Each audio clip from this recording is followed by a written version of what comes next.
নমস্কার সুপ্রিয় দর্শক বন্ধুরা, আশা করি সবাই ভালো আছেন এবং আপনাদের বাগানের গাছগুলো নিশ্চয়ই ভালো আছে। বিশেষ করে আপনাদের প্রিয় দেশি জবা গাছগুলো নিশ্চয়ই এই গরমে সতেজ আছে এবং সুন্দর সুন্দর ফুল দিচ্ছে। আজকের ভিডিওটি কিন্তু আমার জবা প্রেমী বন্ধুদের জন্য খুবই গুরুত্বপূর্ণ হতে চলেছে, কারণ আজকে আমি এমন একটি ঘরোয়া জিনিস দেখাতে চলেছি যেটা কোনো দামি খাবার নয়, কিন্তু দেশি জবা গাছের টবের মাটিতে একবার ব্যবহার করলেই আপনার গাছে আসতে পারে প্রচুর ফুল ও কুঁড়ি। অনেক সময় আমরা দেখি আমাদের দেশি জবা গাছ ঠিকমতো রোদ পাচ্ছে, আমরা নিয়মিত জল দিচ্ছি, এমনকি নামি দামি সারও দিচ্ছি, তারপরেও গাছে ঠিকমতো ফুল আসছে না। আবার অনেক সময় দেখা যায় গাছে প্রচুর কুঁড়ি হচ্ছে, কিন্তু সেই কুঁড়িগুলো ফোটার আগেই হলুদ হয়ে ঝরে পড়ে যাচ্ছে। আবার অনেকের জবা গাছের টবের মাটিতে পিঁপড়ে, কেঁচু বা ছোট ছোট সাদা পোকামাকড়ের উপদ্রব দেখা যায়। তো বন্ধুরা, আজকের এই ভিডিওতে আমি দেশি জবা গাছের জন্য এমন একটি ঘরোয়া দ্রবণ দেখাবো যেটা এই সমস্ত সমস্যাকে একসাথে অনেকটাই কমিয়ে দিতে পারে। তাই ভিডিওটি একটুও স্কিপ না করে সম্পূর্ণ দেখার অনুরোধ রইল। যারা আমার চ্যানেলে নতুন আছেন তারা অবশ্যই চ্যানেলটিকে সাবস্ক্রাইব করে পাশে থাকবেন, কারণ প্রতিদিন এই চ্যানেলে গাছের পরিচর্যা সংক্রান্ত নতুন নতুন ভিডিও আপলোড করা হয়।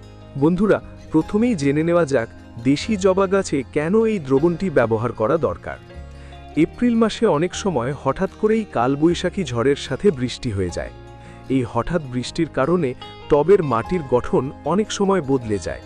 বিশেষ করে এই সময়ের বৃষ্টি দেশি জবা গাছের টবের মাটিকে অনেক সময় অতিরিক্ত অম্লীয় বা অ্যাসিডিক করে তোলে। ফলে গাছ মাটির ভেতরে থাকা খাবারগুলো ঠিকমতো শোষণ করতে পারে না, যার ফলে আমরা যতই দামি দামি সার দিই না কেন গাছ ঠিকমতো ফুল দেয় না। গাছ ধীরে ধীরে দুর্বল হয়ে পড়ে এবং কুঁড়িগুলো পুষ্টির অভাবে হলুদ হয়ে ঝরে পড়ে যায়। সাধারণভাবে মাটির পিএইচ লেভেল ঠিক আছে কিনা সেটা পিএইচ মিটার দিয়ে মাপা যায়, কিন্তু আমাদের মতো সাধারণ বাগানীদের পক্ষে সেই দামি যন্ত্র কেনা সবসময় সম্ভব নয়। তাই আজকে যে ঘরোয়া দ্রবণটি আমি দেখাবো সেটি দেশি জবা গাছের মাটির পিএইচ ব্যালেন্স করতে ম্যাজিকের মতো কাজ করবে। যখন মাটির পিএইচ সঠিক থাকে তখন জবা গাছের শিকড় খুব সহজে মাটির ভেতরে আটকে থাকা পুষ্টিগুলো টেনে নিতে পারে। ফলে গাছ দ্রুত সবল হয়ে ওঠে এবং ডগায় ডগায় প্রচুর কুঁড়ি ও ফুল আসতে শুরু করে। প্রথমে 3টি টিপসের কথা বলি যেগুলো দেশি জবা ফুল গাছের জন্য খুবই জরুরি। প্রথম টিপস হলো জবা গাছকে সম্পূর্ণ সূর্যের আলোতে রাখতে হবে। এমন জায়গায় আজকে রাখতে হবে যেখানে সকাল থেকে বিকেল পর্যন্ত পর্যাপ্ত পরিমাণে গাছ রোদ পায়।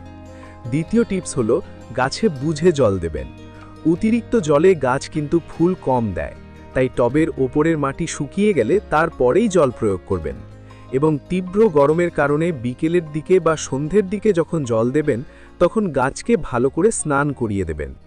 তৃতীয় টিপস হলো গাছে পিঞ্চিং করতে হবে, অর্থাৎ ফুল ফুটে যাওয়ার পর সেই ফুলগুলোকে তুলে ফেলতে হবে এবং যেসব ডালে একদমই ফুল নেই সেই সব ডালগুলোকে 1 থেকে 2 ইঞ্চি করে কেটে দিতে হবে। এতে সেই ডাল থেকে নতুন করে আবার ডাল বেরোবে এবং সেই ডালে আবার কুঁড়ি আসবে। তাই যত ডাল বেশি হবে তত আপনাদের জবা গাছটিও ঝাঁকড়া হতে থাকবে এবং গাছে প্রচুর পরিমাণে কুঁড়ি আসবে। এবার চলুন দেখে নেওয়া যাক কিভাবে খুব সহজে এই ঘরোয়া দ্রবণটি তৈরি করবেন। এর জন্য আমাদের মাত্র 2টি সাধারণ উপাদান লাগবে যা আমাদের হাতের কাছেই থাকে। প্রথম উপাদান হলো ফিটকিরি আর দ্বিতীয় উপাদান হলো কেমিক্যাল চুন। প্রথমেই আমরা 1 লিটার জল নিয়ে নেব এবং সেই জলকে সমান 2 ভাগে ভাগ করে নেব, অর্থাৎ 2টি আলাদা পাত্রে 500 ml করে জল রাখব। প্রথম পাত্রে 500 ml জলের মধ্যে আমরা সামান্য ফিটকিরি ব্যবহার করব। ফিটকিরি সাধারণত বড় দানা বা চাকতির মতো দোকানে কিনতে পাওয়া যায়। আপনারা এটিকে একটু গুঁড়ো করে 1 চা চামচের 3 ভাগের 1 ভাগ, অর্থাৎ মাত্র 1 চিমটি পরিমাণ জলের মধ্যে মিশিয়ে দিতে পারেন, অথবা একটি ছোট ফিটকিরির টুকরো সরাসরি জলের মধ্যে ভিজিয়ে রাখতে পারেন। এবার এটিকে প্রায় আধ ঘন্টার জন্য এভাবেই রেখে দিন। এই সময়ের মধ্যে ফিটকিরি ধীরে ধীরে জলের মধ্যে গলে যাবে এবং জলের রং একটু ঘোলাটে বা সাদাটে হয়ে যাবে। দেশি জবা গাছের জন্য ফিটকিরির একটি বড় উপকারিতা হলো এটি মাটির পিএইচ ব্যালেন্স করতে সাহায্য করে এবং মাটির ক্ষতিকারক ছত্রাক ও পোকামাকড় দূর করে। এবার দ্বিতীয় পাত্রে 500 ml জলের মধ্যে আমরা ব্যবহার করব কেমিক্যাল চুন। এই চুনটি সাধারণত হার্ডওয়্যার বা রঙের দোকানে পাউডার ফর্মে পাওয়া যায়। এখানে আমরা ছোট চামচের 1 চা চামচ চুন এই জলের মধ্যে মিশিয়ে দেব এবং এটিকেও প্রায় আধ ঘন্টার জন্য ভালো করে ভিজিয়ে রাখব। চুন গাছের মাটিকে উর্বর করবে এবং গাছে ক্যালসিয়ামের যোগান দেবে।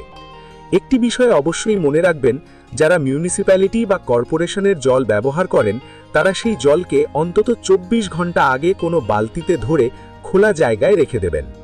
এতে জলের মধ্যে থাকা ক্লোরিন বা ফ্লোরিন গ্যাস উড়ে যাবে। আর যদি আপনারা টিউবওয়েলের জল, কুয়োর জল বা বৃষ্টির জল সংগ্রহ করে ব্যবহার করতে পারেন, তবে সেটাই দেশি জবা গাছের জন্য সবচেয়ে ভালো। এবার আধ ঘন্টা সময় হয়ে গেলে ফিটকিরি ভেজানো জল থেকে অবশিষ্ট ফিটকিরির টুকরোটি তুলে সরিয়ে ফেলুন। তারপর এই ফিটকিরির জল এবং অন্য পাত্রে থাকা চুনের জল দুটিকে একসাথে একটি বড় পাত্রে ঢেলে খুব ভালোভাবে মিশিয়ে নিন। এইভাবেই তৈরি হয়ে যাবে দেশি জবা গাছের জন্য আজকের এই ঘরোয়া জাদুকরী দ্রবণ। এবার এই দ্রবণটি জবা গাছের টবের মাটিতে চারপাশ দিয়ে ধীরে ধীরে ঢেলে দিন।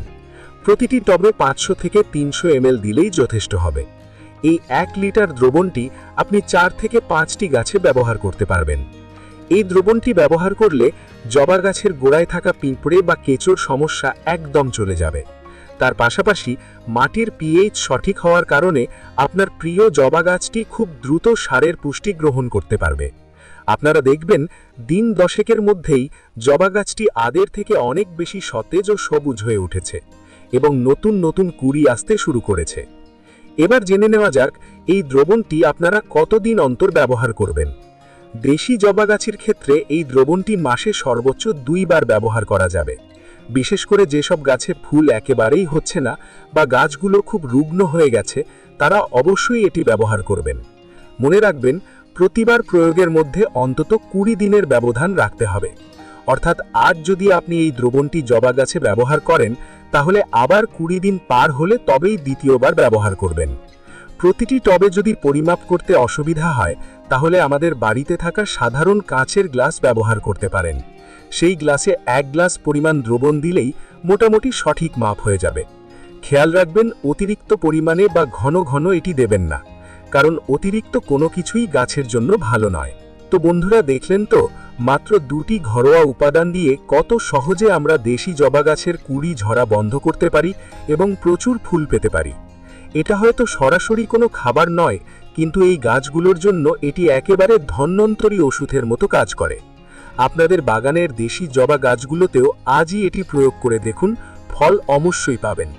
তবে খেয়াল রাখবেন, বৃষ্টির সময় এটি প্রয়োগ করবেন না এবং মাটি যদি ভিজে থাকে তাহলে তখন প্রয়োগ করবেন না।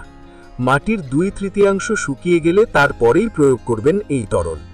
ভিডিওটি যদি আপনাদের ভালো লাগে এবং উপকারে আসে, তবে অবশ্যই একটি লাইক করবেন। এই গাছগুলোর পরিচর্যা নিয়ে আপনাদের কোনো প্রশ্ন থাকলে আমাকে কমেন্ট করে জানাতে পারেন, আমি সবার উত্তর দেওয়ার চেষ্টা করব। আর ভিডিওটি বন্ধুদের সাথে একটু শেয়ার করে দেবেন যাতে তারাও উপকার পায়। চ্যানেলে নতুন হয়ে থাকলে অবশ্যই সাবস্ক্রাইব করে পরিবারের সদস্য হয়ে যাবেন। দেখা হবে আবার পরবর্তী ভিডিওতে কোনো নতুন টিপস নিয়ে। ততদিন ভালো থাকবেন, সুস্থ থাকবেন এবং নিজের গাছগুলোকে এভাবেই ভালোবাসতে থাকবেন। ধন্যবাদ।